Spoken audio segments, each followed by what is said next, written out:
Good morning everyone. நம்ம Indian ஈஸ்ட்மென்ட் act பார்த்துட்டு இருக்கோம்.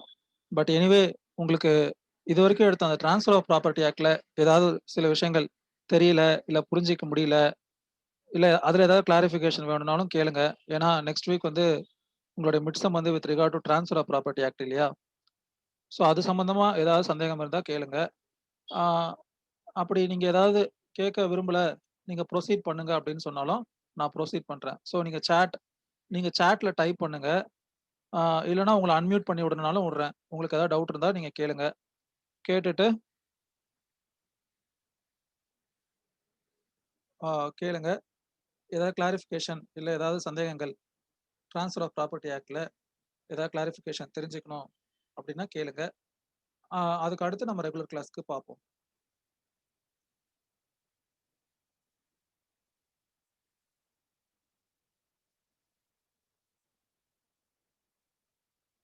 உங்கள்ல யாருக்காவது வித் ரிகார்ட் டு மிட்சம் ஏதாவது போர்ஷன்ல இல்ல ஏதாவது சப்ஜெக்ட் ஏதாவது டாபிக்ல கிளாரிஃபிகேஷன் தேவைப்படுது, இல்ல ஏதாவது டவுட்ஸ் இருக்குன்னா கேளுங்க.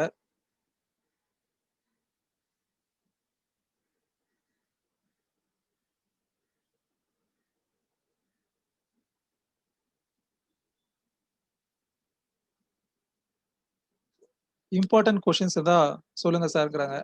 அது எல்லாருக்காகவும் கேட்கக்கூடிய ஒரு காமன் கொஸ்டின் நினைக்கிறேன். இம்பார்ட்டன்ட் கொஸ்டின்னா என்ன சொல்றதுக்கு இருக்கு? சின்ன ஆக்ட் தானே. Transfer of property act 137 section தான். இப்ப ஐபிசினா 511 செக்ஷன் இருக்குன்னு சொல்லலாம்.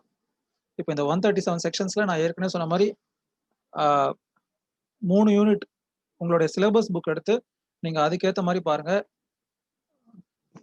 இம்பார்ட்டன்ட்னா என்ன சொல்றது?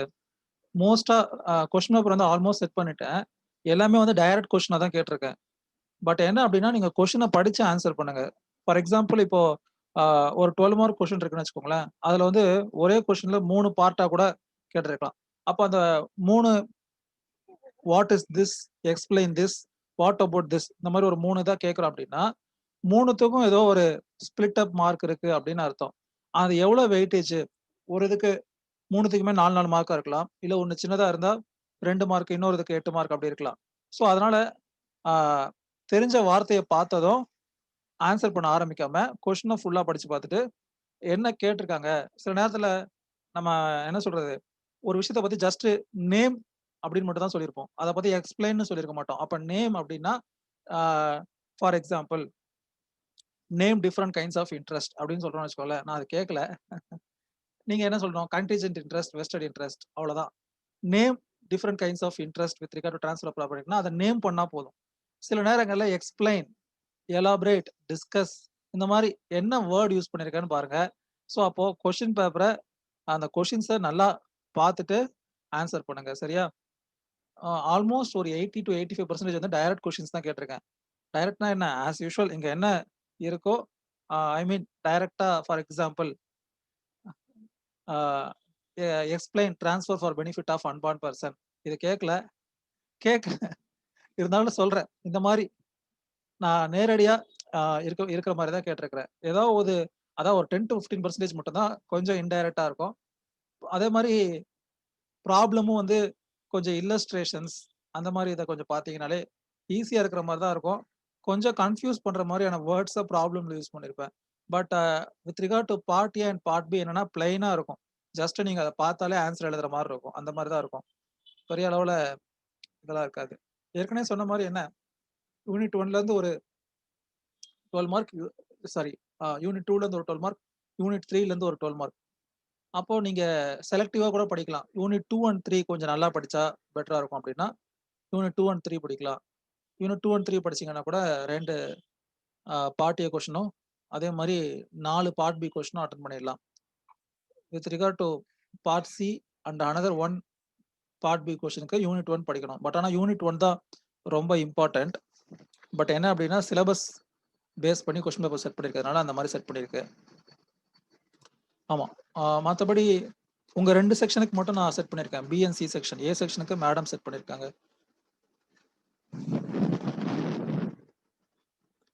வேற என்ன இம்பார்ட்டன்ட் கொஸ்டின் என்ன சொல்றதுக்கு இருக்கு? ஃபார் எக்ஸாம்பிள் இப்படி கூட சொல்லலாம். ஆ பார்ட் ஏல வரக்கூடிய கொஷின் எந்த செக்ஷன்ல இருந்து எந்த செக்ஷனுக்குள்ள இருக்கு அப்படி வேணாலும் சொல்லலாம்.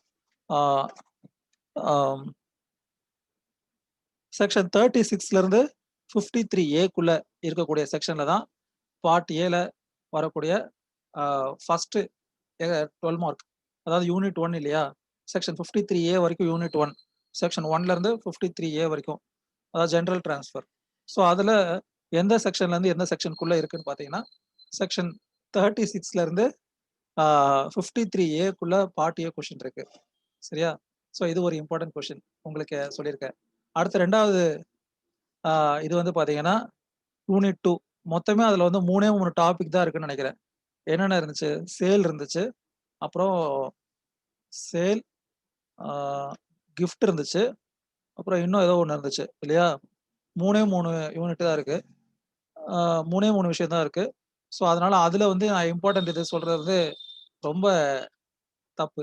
ஏன்னா இருக்கிறதே 3 போர்ஷன் தான் எங்க சிலபஸ். ஸோ அந்த 3மே நீங்க வந்து கொஞ்சம் நல்லா படிச்சுக்கோங்க. ஏன்னா ரொம்ப சின்ன ஆஸ்பெக்ட் தான் இல்லையா? சேல்னு பார்த்தீங்கன்னா, அதுல ஒரு 3 செக்ஷன் 4 செக்ஷன் தான் இருக்கு. அதே மாரி கிஃப்ட்லயும் சின்ன ஒரு டாபிக் தான். ஸோ இந்த 2 டாபிக்குமே நல்லா படிச்சுக்கோங்க. சேலு, கிஃப்ட். அப்புறம் இன்னொரு அது என்னதுன்னு ஞாபகம் இல்ல. 3வது ஆஸ்பெக்ட் இருக்கு இல்லையா? யூனிட் 2ல. யாருக்கா ஞாபகம் இருக்கா? யூனிட் 2ல அடுத்து என்ன இருக்குன்னு? ஆனா ஆல்மோஸ்ட் எல்லாமே கவர் பண்ணணும்னு நெனச்சு கவர் பண்ணியிருப்பேன். பட் என்னன்னா சேலஞ்சிங் டாஸ்க் வந்து வித் ரிகார்ட் டூ யூனிட் 1. ஆ மார்ட்கேஜ் வந்து யூனிட் 3ல வரும்னு நெனைக்கிறேன். வெயிட் பண்ணுங்க. நான் யூனிட் 2 முதல்ல எக்ஸ்பிளைன் பண்ணிடுறேன். ஐ மீன் யூனிட் 2 வந்து என்னென்னங்கிறத ஒரு வாட்டி பாத்துடுறேன். சிலபஸ் புக்ல. ஒரு நிமிஷம். யூனிட் 3 வந்து உங்களுக்கு தெரியும். Mortgage etcetera, etcetera. நேத்து ஈவினிங் தான் கொஸ்டின் பேப்பர் அனுப்பிச்சு விட்டேன். டைப் இது பண்ணி. ஆ ஆ ஏன்னா ஏதோ சாட் பாக்ஸ்ல நெறைய பேர் மெசேஜ் வந்திருக்கு போல இருக்கு. நான் பார்க்கல ஆக்சுவலா. ஆ ஆ okay, okay. Sale, gift and exchange with regard to 2ண்ட் யூனிட் இல்லையா? ஸோ அதுல நீங்க ஆல்மோஸ்ட் 3 போர்ஷன்ல இருந்துமே கொஸ்டின்ஸ் இருக்கு. ஆ ஒரு போர்ஷன்ல இருந்து பார்ட் ஏ அப்படின்னா, ஃபார் எக்ஸாம்பிள் ஆ கிஃப்ட் வந்து பார்ட் ஏ அப்படின்னா, சேல் அண்ட் எக்ஸ்சேஞ்ச் பார்ட் பில இருக்கும். அந்த மாரி ஏன்னா மோஸ்ட்டா எல்லாமே கவர் பண்ணணுங்கிற அந்த ஆஸ்பெக்ட்ல கவர் பண்ணியிருப்பேன். நீங்க அதுல அட்லீஸ்ட் ஆ ரொம்ப இம்பார்ட்டன்ட்டா நீங்க வந்து என்ன தெரிஞ்சுக்கணும் அப்படின்னு பார்த்தீங்கன்னா, சேலும், கிஃப்ட்டும் கண்டிப்பா நீங்க தெரிஞ்சுக்கணும். அந்த அந்த ஆஸ்பெக்ட்ல நீங்க உங்களுடைய இத படிக்கலாம். பார்ட் ஏல நான் சொன்ன மாரி சேலையும், கிஃப்ட்டையும் நல்லா படிச்சுக்கோங்க. ஏன்னா, அது ரொம்ப பிராக்டிகலாவும் அதோட அப்ளிகேஷன்ஸ், இம்பார்ட்டன்ஸ் வந்து அதிகம். ஸோ அத பேஸ் பண்ணி கொஸ்டின் செலக்ட் பண்ணிப்போம். அதே மாரி கொஸ்டின தயவு செஞ்சு படிங்க. பேரக்ட் வாங்காதவங்க தயவு செஞ்சு வாங்கிக்கோங்க. ஏன்னா இன்னும் ஒரு 5 நாள் இருக்குல்ல. ஏதாவது முடிஞ்சா பாரிஸ்ல யாராவது இருந்தீங்கன்னா, சீதாராமன் கோ போய் வாங்கிக்கோங்க. இல்லன்னா ஆன்லைன்ல இது பண்ணி வாங்க முடிஞ்சா கூட வாங்கிக்கோங்க. ஏன்னா பேரக்ட் வச்சு படிங்க. ஏன்னா கொஸ்டின்ஸ் வந்து எப்படின்னா, பேரக்ட்ட பேஸ் பண்ணி தான் கேட்டிருப்போம். உதாரணத்துக்கு ஆ வழக்கமா போல கேட்காத கொஸ்டின் தான் டிஸ்கஸ் பண்றேன். Uh discuss effect of holding over with regard to lease அப்படின்னு கேட்டிருந்தேன்னா, அப்ப நீங்க பேரக்ட் எடுத்து ஹோல்டிங் ஓவர் எந்த செக்ஷன்ல இருக்கு லீஸ்ல? லீஸ் செக்ஷன் 105ல இருந்து 117 வரைக்கும் இருக்கு. அதுல ஹோல்டிங் ஓவர்ங்கிறது 116ல இருக்கு. ஸோ அப்போ define effect of holding over with regard to lease. அது போர்ஷன்ல முன்னாடி என்ன குடுக்குறேன் அப்படின்னா, define waiver of forfeiture of lease அப்படின்னு கேட்கிறேன் அப்படின்னா, அப்ப அந்த அது ஒரு தனி செக்ஷனா இருக்கும். அடுத்து இருக்கக்கூடியது இன்னொரு செக்ஷனா இருக்கும். அப்ப அந்த 2 இதையும் சேர்த்து தான் எழுதணும். ஸோ அப்ப அதுக்கு ஏத்த மாரி நான் ஸ்பிளிட் ஆஃப் மார்க் குடுத்திருப்பேன். ஒரு ஈக்குவல் ஆ கன்டென்ட் இருக்கக்கூடிய செக்ஷன்ஸா இருந்தா, ஒரு 12 மார்க் அப்டின்னா 2ஆ கேட்டிருந்தேன்னா 6, 6 இல்ல 3ஆ கேட்டிருக்கேன் அப்டின்னா 4, 4, 4 இல்ல சில இதெல்லாம் பார்த்தீங்கன்னா, ஜஸ்ட் ஒரு நேம் தட் அப்டின்னு கேட்டிருக்கேன் அப்டின்னா, அதுக்கு வந்து ஒரு 1/3 மார்க்கும், பேலன்ஸ் இதுக்கு ஒரு 2/3 மார்க்ஸும் குடுத்திருப்போம். அந்த மாரி சரியா? ஆ ஸோ ஒரு நிமிஷம் மறுபடியும் சாட் பாக்ஸ் பார்த்துக்கிறேன். Uh so sale, gift, exchange 3த்துலயுமே கொஸ்டின்ஸ் கவர் ஆகுற மாரி தான் என்ன பண்ணியிருக்கேன் அப்டின்னா, கொஸ்டின்ஸ் வந்து செட் பண்ணியிருக்கேன். ஸோ அதுல பார்ட் ஏ வந்து பார்த்தீங்கன்னா, சேலோ இல்ல கிஃப்ட்டோ கவர் ஆகுற மாரி இருக்கும்.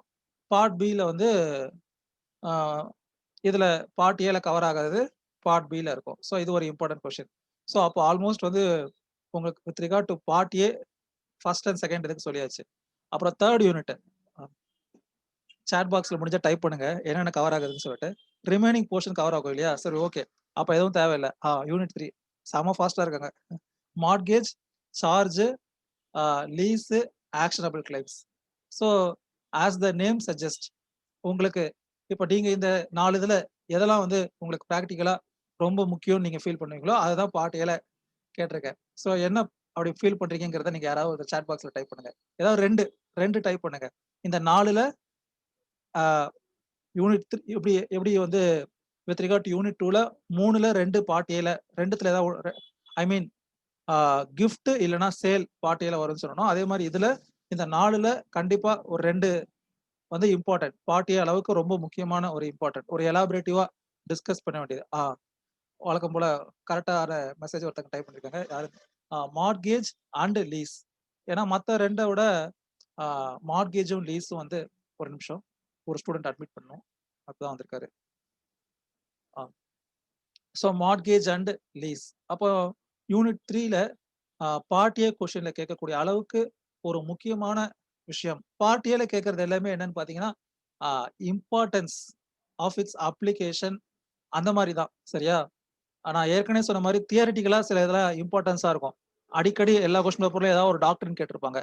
அந்த டாக்டரினுடைய பிராக்டிகல் அப்ளிகேஷன் பெருசா இருக்காது. அந்த மாதிரி கொஸ்டின் நான் பார்ட் ஏல கேட்கல.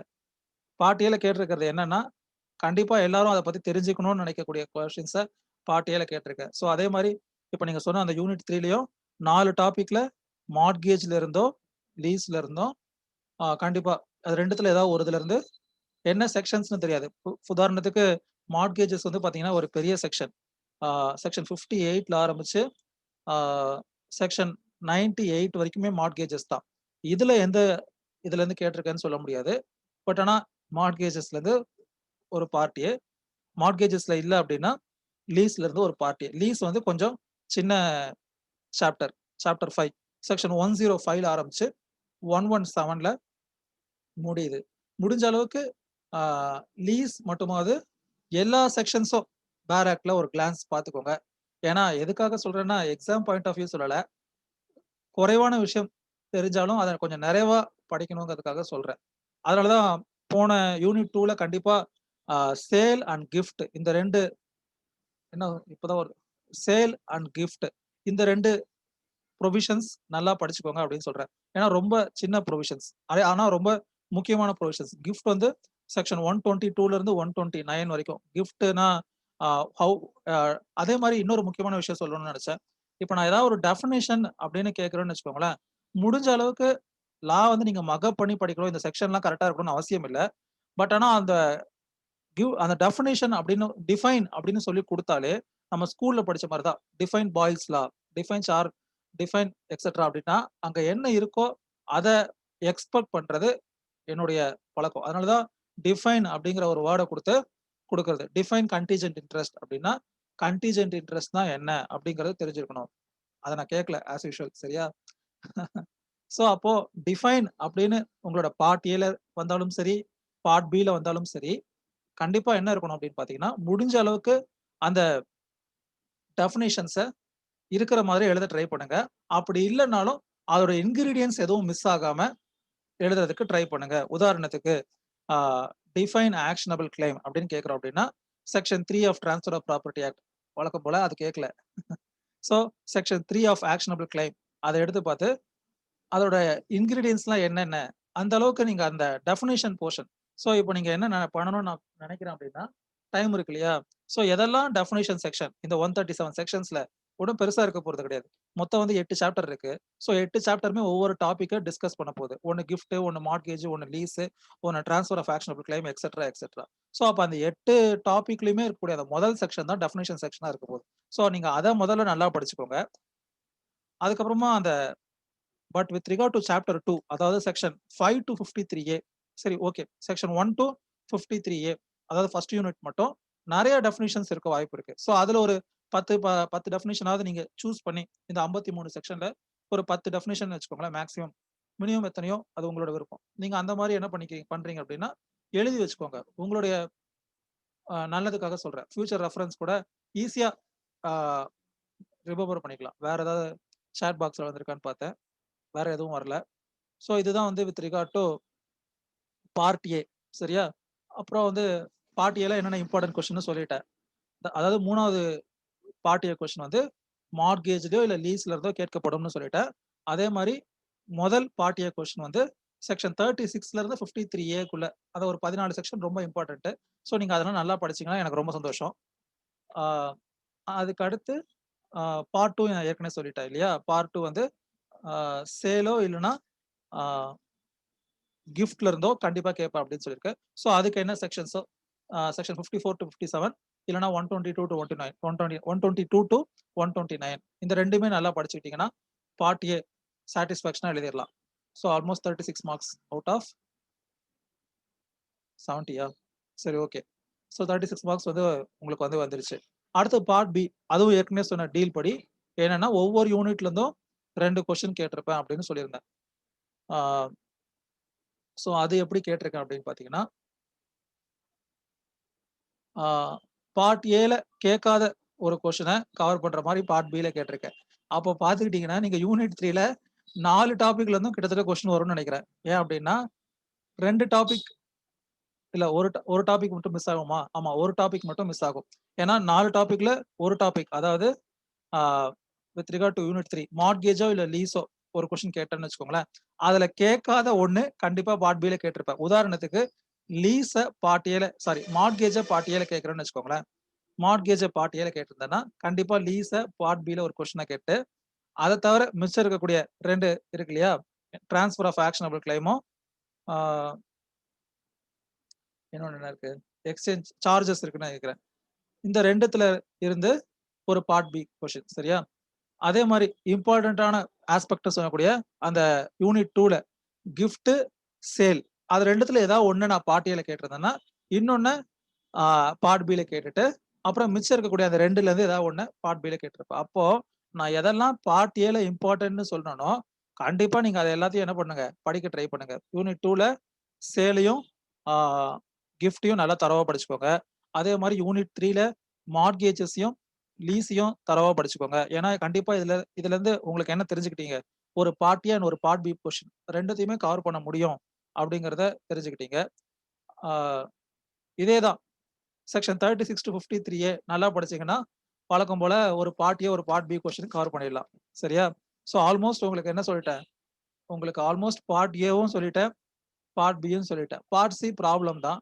அது கொஞ்சம் கொஞ்சம் கொஞ்சம் யோசிச்சு எழுதுற மாதிரி இருக்கும். பட் ஆனா பார்ட் சியை பொறுத்த வரைக்கும் என்னுடைய விஷயம் என்னன்னா, ஆப்டான, நான் ஏற்கனவே ஒரு முறை சொல்லிட்டேன், பார்ட் சி வந்து கண்டிப்பா யூனிட் 1ல இருந்து தான் கேட்க போறோம். அதனால ஏதாவது கதை, திரைக்கதை, வசனம் எழுதுறதா இருந்தா செக்ஷன் 1ல இருந்து 53A எடுத்து எழுதுங்கிற ஹிண்ட் கொடுத்துட்டேன். ஸோ அந்த ஹிண்ட் மட்டும் தான் இப்பயும் கொடுக்குறேன். பட் என்னன்னா பார்ட் சியை பொறுத்த வரைக்கும் ஒரு ப்ராப்ளம் இல்ல அதுக்கான அப்ளிகேஷன் இந்த செக்ஷன் மட்டும் தான் அப்ளை ஆகும்னு சொல்லவே முடியாது. உங்களுடைய இமேஜினேட்டிவ் பவர்ல இல்ல உங்களுடைய யோசனையில ஒருவேளை இந்த செக்ஷன்ல இது இப்படி வரும், அதனால இந்த இந்த கிளைம் தான் கரெக்ட் இல்ல இந்த கிளைம் தப்பு அப்படிங்கிற மாதிரி கூட நீங்க ப்ராப்ளம் ஆன்சர் பண்ணலாம். ஸோ அதனால பார்ட் சியை பொறுத்த வரைக்கும் ஐ கேனாட் சஜஸ்ட், நான் சொல்றது மட்டும் தான் ஆன்சரா இருக்கும், இல்ல நான் திங்க் பண்ற வழியில தான் நீங்களும் திங்க் பண்ணணும் அப்படின்னு நான் சொல்ல முடியாது. அப்படி சொன்னேன்னா அது வந்து சரி கிடையாது. ஸோ அதனால I leave it to you. நீங்க உங்க சொந்த திங்கிங்ல பார்ட் சில என்ன ஆஸ்பெக்ட் மீட் ஆகும்னு நினைக்கிறீங்களோ out of these 137 sections, even though I say section 1 to 53A தான் நீங்க கதை எழுதணும்னு நினைச்சா கூட உங்களுக்கு ஒரு சூட்டபிள் கதை மற்ற செக்ஷன்ல இருக்கு அப்படின்னா அட்ராக்ட் ஆகும் மற்ற ப்ரொவிஷன்ஸ் அப்படின்னா நீங்க அதையும் கூட பார்ட் சில என்ன பண்ணலாம், கோரிலேட் பண்ணி you can come to the conclusion problem and answer type. சரியா? அதே மாதிரி கேஸ் லாஸ், பெருசா நான் கேஸ் லாஸ் வந்து என்னுடைய ரெகுலர் கிளாஸ்ல கூட நான் பெருசா கேஸ் லாஸை பத்தி அதிகமா உங்களுக்கு சொல்லலை. எனக்கும் அது தெரியும். ஒரு சில விஷயங்கள் இருக்கக்கூடிய கேஸ் லாஸ் மட்டும் தான் சொல்லியிருப்பேன். ரொம்ப செக்ஷன் பை செக்ஷன் எவ்ரி செக்ஷனுக்கு ஏதாவது ஒரு கேஸ் லா பத்தி அதோட ஃபேக்ட்ஸை டிஸ்கஸ் பண்ணி எக்ஸ்பிளைன் பண்ணல அப்படிங்கிறது எனக்கு தெரியும். உங்களுக்கு ஏதாவது நீங்க டைரக்ட்ல ஃபர்ஸ்ட் ப்ரிஃபரன்ஸ் கொடுங்கன்னு சொன்னேன். அதே மாதிரி text book Avatar Singh, Subbarao இல்ல வேற எதுனாலும் நீங்க படிக்கிற டெக்ஸ்ட் புக்ல ஏதாவது கேஸ் லாஸ் வருது அந்த பர்டிகுலர் ரெலவெண்ட் இதில் அப்படின்னா நீங்க அதை எழுதுங்க. இல்லாத கேஸ் லாஸை நீங்க மென்ஷன் பண்ணணும்னு அவசியம் கிடையாது. எல்லாரும் பாத்தீங்கன்னா ஏதாவது ஒரு கேஸ்ல மறுபடியும் மென்ஷன் பண்ணிருப்பாங்க. இப்ப நம்ம கான்ஸ்டிடியூஷன் எழுதுறோம் அப்படின்னா எந்த கொஸ்டின் கேட்டாலும் கேசவானந்த பாரதி, அந்த கேசவானந்த பாரதிக்கும் அந்த கன்சர்ன் ப்ரொவிஷனுக்கும் சம்பந்தம் இருக்கா இல்லையானே தெரியாது. பட் என்னன்னா எல்லாருக்கும் அது தெரியும். கண்டிப்பா அதுல ஏதாவது ஒரு விஷயம் கவர் ஆகும்னு சொல்லிட்டு எழுதி வச்சிருப்பாங்க. அந்த மாரி நீங்க எதுவும் எழுதணும்னு அவசியம் கிடையாது. உங்களுக்கு கேஸ் லாஸ் தெரிஞ்சுக்க முடியல, ஞாபகம் வச்சுக்க முடியலன்னா, illustration how you understand the given topic அப்படிங்கிறத தெரிஞ்சுக்கிறதுக்காக நீங்க ஏதாவது ஒரு இல்லஸ்ட்ரேஷன் எழுதுனீங்கன்னா, வெல் அண்ட் குட் சரியா? பட் ஆனா கேஸ் லாஸ் எழுதுனா அவங்களுக்கு ஒரு மேக்ஸிமம் மார்க் இல்ல அவுட்புட் கிடைக்கும் அப்படின்னா, கொஞ்சம் ஒரு 1% ஃபார் எக்ஸாம்பிள் ஒரு 12க்கு கேஸ் லாஸ் எல்லாம் ப்ராப்பரா எழுதுறவங்களுக்கு ஒரு 11 குடுக்கலாம் அப்படின்னா, கேஸ் லா இல்லாம ஒரு இல்லஸ்ட்ரேஷன் எழுதுறவங்களுக்கு ஒரு 10 மேக்ஸிமம் குடுக்கலாம். ஓகேவா?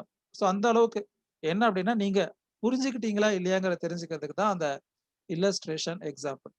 ப்ராப்ளம்ல ஏதாவது ஒண்ணு உங்களுக்கு ஆப்ட்டா ஏதாவது ஒரு கேஸ் லால டிஸ்கஸ் பண்ணியிருக்காங்க அப்படின்னா, நீங்க தாராளமா அந்த கேஸ் லாவ மென்ஷன் பண்ணி அதோட ஃபேக்ட்ஸையும் ஷார்ட்டா எழுதுங்க. பிகாஸ் அது ரொம்ப நல்ல ஒரு விஷயம். சரியா? மத்தபடி வேற என்ன சொல்றது? Almost I have discussed uh all aspects with regard to your mid sem இல்லையா? இதுக்கப்புறம் நீங்க படிக்கிறத பொறுத்தா இருக்கு. மத்தபடி எக்ஸாக்ட்டா இந்த செக்ஷன் கேட்டிருக்கேன், இல்ல இந்த கொஸ்டின் கேட்டிருக்கேன், இல்ல இந்த டாக்ட்ரின் கேட்டிருக்கேன், அப்படிலாம் சொல்றதுக்கு வழி இல்ல. ஏன்னா ரொம்ப சின்ன ஆஸ்பெக்ட் தான். நீங்க யூனிட் பை யூனிட்டா பார்த்தீங்க அப்படின்னா, ஒரு சின்ன ஒரு ஆக்ட் தான். Transfer of property act. Important act. But ஆனா சின்ன ஆக்ட் தான். ஸோ நீங்களும் கொஞ்சம் ஆ மெனக்கெட்டு படிங்க. சரியா? வேற ஏதாவது டவுட் இருக்கா? இல்ல எடுத்த டாபிக்ல இல்ல வேற ஏதாவது கிளாரிஃபிகேஷன் உங்கள்ல யாருக்காவது சாட் பாக்ஸ்ல நீங்க டைப் பண்றதா இருந்தா டைப் பண்ணலாம். மத்தபடி எனக்கு ஒரு ஸ்டூடண்ட் இப்ப தான் உள்ள வராங்க. சரி ஓகே. நான் இன்னும் நெறைய வீடியோ அப்லோட் பண்ண வேண்டியிருக்கு. என்னோட யூடியூப் இதுல. கொஞ்சம் வேலை இருந்தனால பண்ண முடியல. நான் சீக்கிரம் பண்ணிடுறேன். ட்ரான்ஸ்ஃபர் ஆஃப் ப்ராப்பர்ட்டி ஆக்ட் எல்லாமே அப்லோட் பண்ணியிருக்குன்னு நெனைக்கிறேன். ஸோ பாருங்க. ஈஸ்ட்மென்ட் ஆக்ட் இன்னும் அப்லோட் பண்ணணும். இதுவரைக்கும் எடுத்தது எதுவுமே அப்லோட் பண்ணலன்னு நெனைக்கிறேன். பண்ணிடுறேன். உங்களுக்கு வேற ஏதாவது clarifications or doubts or suggestions இருந்தா சொல்லுங்க. அப்படி இல்லன்னா ஒரு டைம் இருக்கா? Oh sorry 10:31 okay. அப்படி இல்ல அப்படின்னா ஈஸ்ட்மென்ட் ஆக்ட் நெக்ஸ்ட் செஷன்ல இருந்து எடுக்கிறேன். வேற ஏதாவது டவுட்ஸ் ஏதாவது இருக்கா? Clarifications? I mean with regard to what you study.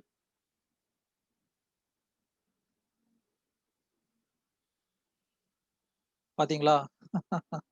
லேட்டா வந்தாலும் லேட்டஸ்ட்டா வந்துட்டு இப்போ ஒரு ஃப்ரெண்ட் லாஸ்ட்டா ஜாயின் பண்ணிருக்கக்கூடிய உங்களுடைய கிளாஸ்மேட் வந்து என்ன கேட்டிருக்காங்கன்னா, சார் கொஸ்டின் ஃபார் மிட் செம்னு கேட்டிருக்காங்க. இவ்வளோ நேரம் நம்ம டிஸ்கஸ் பண்ணது அவங்களுக்கு தெரியல பாவம். சரி நான் இந்த செஷன் கண்டிப்பா இன்னைக்கு முடிஞ்சதுமே அப்லோட் பண்ணிடுறேன். ஸோ அதனால இந்த செஷன் ஏன்னா மத்தவங்களுக்கும் யூஸ்ஃபுல்லா இருக்கும் இல்லையா? ஆ இந்த இவ்வளோ நேரம் இந்த ஹாஃப் அன் ஹவரா நீங்க லேட்டா ஜாயின் பண்ண இவ்வளோ நேரமும் என்னென்ன கொஸ்டின்ஸ்லாம் இம்பார்ட்டன்ட் ஐ மீன் என்ன டாபிக்ஸ்லாம் இம்பார்ட்டன்ட் தான் டிஸ்கஸ் பண்ணியிருக்கோம். ஸோ அதனால அத அப்லோட் பண்றேன். நீங்க பார்த்து தெரிஞ்சுக்கோங்க. With regard to your main exam வந்து என்னன்னு பார்த்தீங்கன்னா, டாக்ட்ரின்ஸ். அதே மாரி நீங்க எப்படி டெஃபினிஷன்ஸ்லாம் என்னென்ன செக்ஷன்ல இருக்கு, ஆ டெஃபினிஷன்ஸ்லாம் என்னென்ன செக்ஷன்ல இருக்கு அப்படிங்கிறத நீங்க எழுதுங்கன்னு சொன்னேன். அந்த மாரி எழுதுனீங்கன்னா, ஆல்மோஸ்ட் ஒரு 10, 15 டெஃபினிஷன் வரும் மினிமம் இந்த ஆக்ட்ல அப்படின்னு சொல்லியிருந்தேன். அதே மாதிரி டாக்ட்ரின்ஸ் என்னென்ன டாக்ட்ரின்ஸ்லாம் கவர் ஆகுங்கிறத எழுதி வச்சுக்கோங்க. இந்த எக்ஸாம் மிட் செம்முக்காக இல்லனாலும், உங்களோட யூனிவர்சிட்டி எக்ஸாம் கண்டிப்பா நடக்கும்னு தான் நெனைக்கிறேன். ஸோ அதுக்கு வந்து யூஸ் ஆகும். சரியா? ஸோ அப்ப நீங்க டாக்ட்ரின் உதாரணத்துக்கு இப்ப நான் பேர் ஆக்ட் எடுத்து கையில வச்சிருக்கேன். ஸோ இப்ப இந்த பேர் ஆக்ட் எடுத்து என்னென்ன டாக்ட்ரின்லாம் வருது அப்படின்னு பார்த்தீங்கன்னா, ஆ ஃபர்ஸ்ட் எடுத்ததுமே வந்து அ டாக்ட்ரின் ஆஸ் வெல் அஸ் அந்த டாபிக் டைட்டில் சொல்றேன். ஆ நீங்க நோட் பண்றதா இருந்தா பண்ணிக்கோங்க. அப்படி இல்லனாலும் வெல் அண்ட் குட் நீங்களே பார்த்துக்கிட்டாலும் எனக்கு சந்தோஷம் தான்.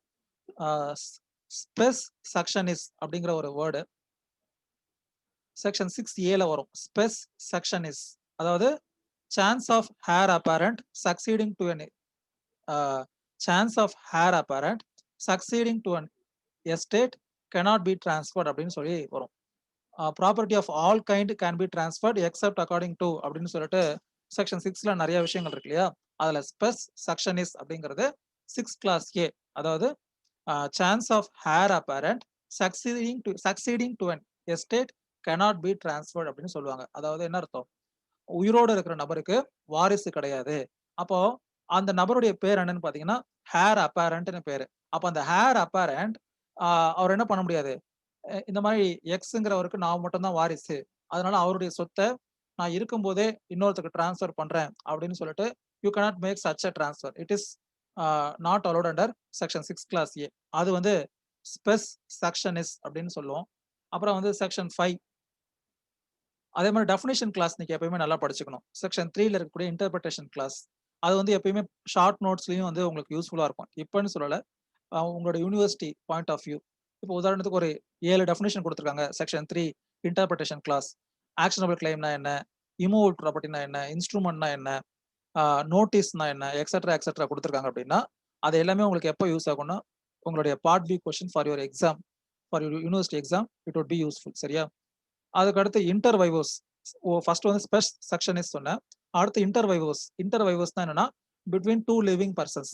ஸோ அப்ப இன்டர் வைவோஸ் அப்படின்னு கேட்டா, செக்ஷன் 5 பத்தி டீடைலா எழுதணும். செக்ஷன் 5. செக்ஷன் 5 வந்து என்னன்னா, ட்ரான்ஸ்ஃபர் ஆஃப் ப்ராப்பர்ட்டி டிஃபைன்ட். அப்போ செக்ஷன் 5ல தான் வந்து இந்த இன்டர் வைவோஸ பத்தி சொல்லியிருப்பாங்க. Transfer of property means any transfer made between 2 living persons அப்படிங்கிற மாரி போட்டு, அதுக்கப்புறம் எக்ஸெட்ரா எக்ஸெட்ரா விஷயங்கள செக்ஷன் 5ல சொல்லியிருப்பாங்க. ஸோ இன்டர் வைவோஸ் அப்படின்னா பிட்வீன் 2 லிவிங் பெர்சன்ஸ் அப்படின்னு அர்த்தம். சரியா? அது ஒரு விஷயம் ஞாபகம் வச்சுக்கோங்க. அதுக்கு அடுத்து வந்து டாக்ட்ரின் அப்படின்னு பார்த்தீங்கன்னா, டாக்ட்ரின், ரூல் எக்ஸெட்ரா எக்ஸெட்ரா பார்த்தீங்கன்னா, ஆ செக்ஷன் 13, 14 எல்லாமே வந்து ரூல் அப்படின்னு சொல்லலாம். Rule with regard to transfer for benefit of unborn person section 13. அதே மாரி செக்ஷன் 14 வந்து பார்த்தீங்கன்னா, rule against perpetuity. Indefinite period ஒருத்தர் ப்ராப்பர்ட்டிய வேற ஒருத்தருக்கு கை மாறாம ட்ரான்ஸ்ஃபர் பண்ண முடியுமா? After after my son after that to his grandson etcetera etcetera அந்த மாரி பண்ண முடியாது. அப்ப ரூல் அகெயின்ஸ்ட் பெர்பெச்சுவிட்டில சில கண்டிஷன்ஸ் குடுத்திருப்பாங்க. ஸோ அது ஒரு இம்பார்ட்டன்ட் ஆஸ்பெக்ட். அதோட சம்பந்தப்பட்ட ஒரு doctrine exception to rule against பெர்பெச்சுவிட்டிக்கு ஒரு சம்பந்தப்பட்ட ஒரு டாக்ட்ரின் வந்து doctrine of cy pres CYPRES as far as possible அப்படின்னு சொல்லுவோம். டாக்ட்ரின் ஆஃப் சிப்ரே அப்படின்னா. அப்போ ஒரு பப்ளிக் பர்பஸ்க்காக ஒரு டிரான்ஸ்ஃபர் பண்ணும்போது அந்த மாதிரியான டிரான்ஸ்ஃபர்ல நீங்க ஒரு இன்டெஃபினட் பீரியடுக்கு அதை ஏலினேட் பண்ணாம பண்றதுக்கான ப்ரொவிஷன்ஸை இன்க்ளூட் பண்ணலாம். அது அலோவ் பண்ணலாம். ஏன் அப்படின்னா it is for public purpose. Doctrine of cy pres அப்படிங்கிறது ஆஸ் ஃபார் அஸ் பாசிபிள். ஒரு நோக்கம் பர்டிகுலர் பர்பஸ்க்காக ஒரு டிரான்ஸ்ஃபர் வந்து செய்யப்பட்டிருக்கு. பட் ஆனா அது என்ன ஆயிடுது அப்படின்னா, காலப்போக்கில் அதோட பயன்பாடு குறைஞ்சிருது அப்படிங்கிறதுக்காக அது இன்ஃப்ளக்சுவஸா இல்லாம ஆகாம மேக்ஸிமம் அதை எந்த அளவுக்கு பாசிபிளோ அதை இம்ப்ளிமெண்ட் பண்ணுறதுக்கு பேரு டாக்ட்ரின் ஆஃப் சிப்ரே அப்படின்னு சொல்றது. ஃபார் எக்ஸாம்பிள் ஒரு ட்ரஸ்ட் ப்ராப்பர்ட்டி கிரியேட் பண்ணியிருக்காங்க. ஸோ ட்ரஸ்ட் ப்ராப்பர்ட்டியை கிரியேட் பண்ணிட்டு அந்த ட்ரஸ்ட் ப்ராப்பர்ட்டியில என்ன மென்ஷன் பண்ணிருக்காங்கன்னா, as on date the deadly disease corona அதுக்காக அதில் சஃபர் ஆகக்கூடிய பேஷண்ட் அண்ட் ஃபேமிலிக்கு அதுலேருந்து வரக்கூடிய ஃபண்டை கொடுக்கணும்னு சொல்லிட்டு இன்னைக்கு டேட் ஒரு ட்ரஸ்ட்டை கிரியேட் பண்ணிட்டு போயிடுறாங்க. But after some 10 years from now corona என்ன ஆயிருது, ஒண்ணுமே இல்லாம போயிடுது. அப்ப அன்னைக்கு டேட்டுக்கு புதுசா ஒரு டிசீஸ் வருது. அப்ப அந்த டிசீஸ்க்கு இதுல இருந்து வரக்கூடிய பணத்தை டிரான்ஸ்ஃபர் ஷேர்ஸை யூஸ் பண்ண முடியுமா முடியாதுன்னா பண்ணலாம். அதுக்கு பேர் தான் doctrine of cy pres. As far as possible the cause noble cause should be protected. எக்ஸாக்டா அது அப்ளை ஆகலைனாலும் அதை ப்ரொடெக்ஷன் கொடுக்கணும் அப்படிங்கிறது டாக்ட்ரின் ஆஃப் சிப்ரே. சரியா? அதுக்கு அடுத்து உங்களோட செகண்ட் பேஜ் எடுத்துக்கிட்டீங்க அப்படின்னா டாக்ட்ரின் இம்பார்ட்டன்ட் டாக்ட்ரின் சொல்லிட்டு இருக்கேன். Doctrine of election section 35. Doctrine of election section 35. Election when necessary. ஒரே டிரான்சாக்ஷன்ல ஒரு நபர் தனக்கு சொந்தமில்லாத ஒரு சொத்தை இன்னொருத்தருக்கு டிரான்ஸ்ஃபர் பண்ணிட்டு அந்த நபருக்கு தன்னுடைய ப்ராப்பர்ட்டியோ இல்ல மணியோ இல்ல வேற ஏதோ ஒரு கன்சிடரேஷன் கொடுத்திருக்காரு அப்படின்னா that person has to elect whether to retain this benefit or to relinquish அப்படின்னு சொல்லிட்டு either to elect or to dissent. அப்போ அதுக்கு பேர் டாக்ட்ரின் ஆஃப் எலெக்ஷன் அப்படின்னு பேரு. ஸோ அது ஒரு இம்பார்ட்டன்ட் டாக்ட்ரின் உங்களுடைய எக்ஸாம் பாயிண்ட் ஆஃப் வியூக்கு. அதுக்கு அடுத்து என்ன டாக்ட்ரின் அப்படின்னு பார்த்தீங்கன்னா டாக்ட்ரின் ஆஃப் ஆஸ்டென்சிபிள் ஓனர். அப்புறமா doctrine of feeding the grant by estoppel. அது ஒரு இம்பார்ட்டன்டான topic. Doctrine of feeding the grant by estoppel அப்படிங்கிறது வந்து செக்ஷன் 43க்கு கீழே வரும். அது என்ன சொல்லுதுன்னு பார்த்தீங்கன்னா section 43 transfers by unauthorised person who subsequent acquires interest in property transfer. அதுதான் அதுக்கு பேர் வந்து என்னன்னு பார்த்தீங்கன்னா doctrine of feeding the grant by estoppel section 43. அதாவது ஒரு டிரான்ஸ்ஃபரை பண்ணும்போது அவருக்கு அதுல எந்த ஒரு உரிமையும் இல்லாமல் இருக்கு. சப்சிக்வெண்டா டிரான்ஸ்ஃபர் பண்ணதுக்கு அப்புறமா அந்த ப்ராப்பர்ட்டியில அவருக்கு உரிமை வந்துருது. அப்போ அவர் என்ன ஸ்டாண்ட் எடுக்க முடியாதுன்னா, நான் முதல்ல பண்ண டிரான்ஸ்ஃபர் செல்லாது, ஏன்னா அப்ப எனக்கு அதுல உரிமை இல்லை, உரிமை இல்லாத நான் ஒருத்தர் டிரான்ஸ்ஃபர் பண்ண முடியாது அப்படின்னு சொல்ல முடியாது. Because subsequently he is acquiring that ability with regard to transfer. அதுதான் transfer doctrine of feeding the grant by estoppel. எஸ்டாப்பிள்னா முரண்தடை. நீ அவருடைய செயல் is prevented from denying that earlier transaction. Feeding the grant by எஸ்டாப்பிள்னு கேட்டா செக்ஷன் 43 எலாபரேட்டா discuss பண்ணணும். அப்புறமா doctrine of holding over, holding out இல்ல ஹோல்டிங் ஓவர்னு சொல்லுவாங்க. அப்படி கேட்டா செக்ஷன் 41 எலாபரேட்டா எழுதும். செக்ஷன் 41 என்னன்னு பாத்தீங்கன்னா டிரான்ஸ்ஃபர் பை ஆஸ்டென்சிபிள் ஓனர், அதாவது பினாமி டிரான்சாக்ஷன் எக்ஸெட்ரா வரும். அதான் ஆஸ்டென்சிபிள் ஓனர். அதாவது is not real owner but by act of the real owner this person is presumed to be a real owner. ஒரு நபர் ஒரு சொத்தை என்ன பண்றாரு, டிரான்ஸ்ஃபர் பண்றாரு. ஆனா அது அவருக்கு சொந்தமானது கிடையாது. இன்னொரு நபருடைய செயல்பாடு காரணமா is allowing this person to act as a owner. ஆஸ்டென்சிபிள்னா as if, ostensible owner. So அப்போ அந்த மாதிரி ஒரு டிரான்ஸ்ஃபரை ப்ரொடெக்ட் பண்ணக்கூடிய ப்ரொவிஷன் தான் செக்ஷன் 41 டாக்டரின் ஆஃப் ஹோல்டிங் ஓவர்னு சொல்லுவோம். Transfer by ostensible owner. So இதெல்லாம் நீங்க ஞாபகம் வச்சுக்கணும். அதுக்கப்புறமா டாக்டரின் ஆஃப் பார்ட் பெர்ஃபார்மன்ஸ் 53A. அது ஒரு இம்பார்ட்டன்ட். இது அதோட ப்ராக்டிகல் அப்ளிகேஷன் தான் உங்களுக்கு சொல்லியிருப்பேன். அக்ரிமெண்ட் ஆஃப் சேல் போடுறாங்க, அதை ரெஜிஸ்டர் பண்ணல. But as per that contract a person has performed some act. What act அப்படின்னு பார்த்தீங்கன்னா has entered into the premises and has enjoying the possession or continue to be in possession. அப்படின்னா அவருக்கு அந்த eviction, அவருக்கு அகைன்ஸ்டா எந்த ஒரு எவிக்ஷனும் பாஸ் பண்ணக்கூடாது. Is right should be protected even though that instrument is not registered etcetera. அந்த ஆஸ்பெக்ட்லாம் பார்த்தோம். டாக்டரின் ஆஃப் பார்ட் பெர்ஃபார்மன்ஸ். அதே மாதிரி செக்ஷன் 53 டாக்டரின் ஆஃப் ஃப்ராடுலன்ட் டிரான்ஸ்ஃபர். ஸோ இதெல்லாம் வந்து ஃபர்ஸ்ட் சாப்டர்ல இருக்கக்கூடிய important doctrines. Doctrine of election, doctrine of holding over, doctrine of feeding the grant by estoppel, doctrine of part performance. அப்புறம் முக்கியமான ஒரு டாக்டரின் மறந்துட்டேன். செக்ஷன் 52 டாக்டரின் ஆஃப் லிஸ்பெண்டன்ஸ். சரியா? லிஸ்பெண்டன்ஸ்னா pending litigation you are not supposed to transfer the litigating property. அப்போ அதை என்ன அப்படின்னா இது ஒரு ஈக்விட்டி பேஸ்டு கான்செப்ட். ஒரு இமூவ் ப்ராப்பர்ட்டியோடைய டைட்டில் தான் கொஸ்டின்ல இருக்கு அப்படின்னா அந்த ப்ராப்பர்ட்டியை நீங்க என்ன பண்ணக்கூடாது, டிரான்ஸ்ஃபர் பண்ணக்கூடாது.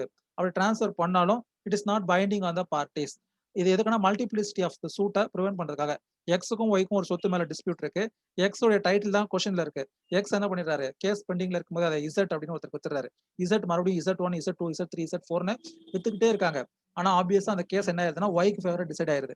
அப்ப அந்த ஒய்யோட ரைட் என்ன ஆகும், ப்ரொடெக்ட் ஆகும். Even though the other persons are not included as parties in this particular case, they are all binding with regard to this particular suit. அது மாதிரி இருக்கக்கூடிய டாக்டரின் பேரு டாக்டரின் ஆஃப் டிஸ்பெண்டன்ஸ்னு பேரு. ஸோ இது வந்து with regard to unit 1 section 1ல இருந்து 53A வரைக்கும். அதுக்கடுத்து வந்து பாத்தீங்கன்னா டாக்டரின் ஆஃப் மார்ஷலிங். மார்ஷலிங்கிறது ஒரு இம்பார்ட்டன்ட் டாக்டரின். அது வந்து சேல்லையும் வரும், மார்ட்கேஜ்லயும் வரும். அப்ப அந்த கொஸ்டினை நீங்க கவனிக்கணும். whether the question asked is with regard to doctrine of marshalling in sale or doctrine of marshalling in mortgage. அப்ப டைரக்டா மார்ஷலிங்னு வார்த்தையை பார்த்ததும் கடகடன்னு எழுத ஆரம்பிச்சிடக்கூடாது. அது எதுல தொடர்புடையது அப்படிங்கிறத கவனிக்கணும், படிக்கணும், கொஞ்சம் நேரம் எடுத்துக்கணும். தப்பு கிடையாது. ஸ்டார்டிங்ல கொஞ்சம் நம்ம ஸ்ட்ராட்டஜியை ஃபிக்ஸ் பண்றதுக்கு நம்ம டைம் எடுத்துக்கிறது தப்பு கிடையாது. அதை நம்ம கொஸ்டின் நல்லா பார்த்து புரிஞ்சுக்கிட்டு எது நமக்கு பெட்டரா தெரியுது, ஓரளவுக்கு எல்லாமே தெரிஞ்சிருக்கும், எது பெட்டரா தெரியுதோ அதை ஆரம்பிக்கலாம், இல்ல அதெல்லாம் அட்டன் பண்ணலாங்கிற அந்த ஆஸ்பெக்டுக்கு அதை இனிஷியல் டைமா எடுத்துக்கலாம். சரியா? ஸோ டாக்டரின் ஆஃப் மார்ஷலிங் அது வந்து ஒரு இம்பார்ட்டன்டானது. சேல்ல வந்து செக்ஷன் 56ல வரும். அதே மாதிரி மார்ட்கேஜ்ல வந்து பின்னாடி வரும். அது என்ன செக்ஷனுங்கிறத பார்ப்போம். அதுக்கு அடுத்து பார்த்தீங்கன்னா மார்ட்கேஜ். மார்ட்கேஜ்ல என்னென்ன டாக்டரின் இருக்கு? டாக்டரின் ஆஃப் சப்ரகேஷன் அப்படின்னு ஒரு டாக்டரின் இருக்கு. அதே மாதிரி டாக்டரின் ஆஃப் கன்சாலிடேஷன் ஒரு டாக்டரின் இருக்கு. ஒரு நிமிஷம், அது என்ன செக்ஷனுங்கிறத பேரக்ல நானும் உங்களை மாதிரி தான் பார்த்து தான் தெரிஞ்சுக்கணும். சரி, நான் சொல்றதை நீங்க நோட் பண்ணிக்கோங்க. அது என்ன செக்ஷனுங்கிறத கூட பார்த்துக்கலாம். So doctrine of marshalling, doctrine of subrogation, doctrine of consolidation, அதுக்கடுத்து டாக்டரின் ஆஃப் ப்ரையாரிட்டி. கிட்டத்தட்ட இந்த மாதிரி ஒரு 4 டாக்டரின் இருக்கு. அதுக்கு அடுத்த இதுல பாத்தீங்கன்னா டாக்டரின் ஆஃப் கான்ட்ரிபியூஷன் 5, அதுக்கடுத்து doctrine of priority. Doctrine of ப்ரையாரிட்டிங்கிறது செக்ஷன் 78ல வரும். அதாவது செக்ஷன் 78 என்ன சொல்லுதுன்னு பாருங்க. Postponement of prior mortgage. எந்த மாதிரியான கேசஸ்ல ஒரு ப்ரையார் மார்ட்கேஜியை போஸ்ட்பான் பண்ணலாம்? நம்ம ஏற்கனவே ஒரு 4 விஷயம் சொல்லியிருப்போம். என்னென்ன சொன்னோம் ஞாபகம் இருக்கா? Where due to gross negligent, fraud, misrepresentation etcetera of prior mortgagee subsequent மார்ட்கேஜிக்கு ஒரு லாஸ் ஏற்பட்டிருக்கு அப்படின்னா அப்ப அந்த மாதிரி டைம்ல இட் கேன் பி போஸ்ட்பாண்ட் அப்படின்னு சொல்லுவோம். ஸோ இது வந்து doctrine of priority. Doctrine of priority அப்படிங்கிறது செக்ஷன் 78ல வரும். ஸோ இதெல்லாம் வந்து with regard to this aspect. சரியா? மத்தபடி பெருசா டாக்ட்ரின்ஸ் கிடையாது. அதுக்கு அடுத்து வரக்கூடியது எல்லாமே வந்து என்ன அப்படின்னு பார்த்தீங்கன்னா, ஆ டெஃபினிஷன்ஸ் அண்ட் எக்ஸெட்ரா, எக்ஸெட்ரா தான். லீஸு, கிஃப்ட் அதுலலாம். அது வந்து நீங்க செக்ஷனுடைய நாமன்கிளேச்சர். கிஃப்ட்ல யுனிவர்சல் டோனினா என்ன? ஓனரஸ் கிஃப்ட்னா என்ன? அதே மாரி லீஸ்ல ஆ வேவர் ஆஃப் நோட்டீஸ் டு குவிட்னா என்ன? Etcetera, etcetera. அந்த மாரியான விஷயங்கள தெரிஞ்சுக்கலாம். ஸோ அவ்வளோதான் வந்து வித் ரிகார்ட் டூ இது. சரியா? ஸோ அவ்வளோதான். வேற ஒண்ணும் இல்ல. இதுக்கப்புறம் நீங்க படிக்கிறது, நீங்க என்ன அண்டர்ஸ்டாண்ட் பண்றீங்க? எப்படி எக்ஸாம்ல ரீப்ரொடியூஸ் பண்றீங்க அப்படிங்கிற விஷயம் தான் இருக்கு. So less than 1 minute remains. So I end this session. I wish all the best for your. Thank you everyone.